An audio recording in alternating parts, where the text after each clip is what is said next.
തൃശൂർ നടുവിൽമഠം മൂപ്പിൽ സ്വാമിയാർ നീലകണ്ഠ ഭാരതിയുടെ സമാധിയിരുത്തൽ ചടങ്ങ് നടന്നു. നടുവിൽ മഠത്തിലെ ആചാരപ്രകാരമുള്ള ചടങ്ങുകൾക്ക് ശേഷം സന്യാസം സ്വീകരിച്ച അതേ സ്ഥലത്ത് തന്നെയാണ് സ്വാമിയാരെ സമാധിയിരുത്തിയത്. ആചാര അനുവാദം വാങ്ങി നഗരപ്രദക്ഷിണം കഴിഞ്ഞാണ് സമാധിയിരുത്തൽ നടന്നത്.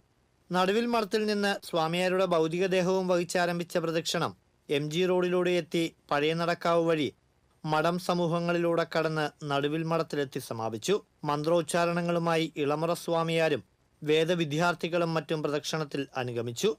തുടർന്ന് വിഷ്ണുപൂജയോടെ നടുവിൽ മഠമങ്കണത്തിൽ സമാധിയിരുത്തൽ നടത്തി. തെക്കേമഠം വാസുദേവാനന്ദ ബ്രഹ്മാനന്ദ ബോധി സ്വാമിയാർ ചടങ്ങുകൾക്ക് നേതൃത്വം നൽകി.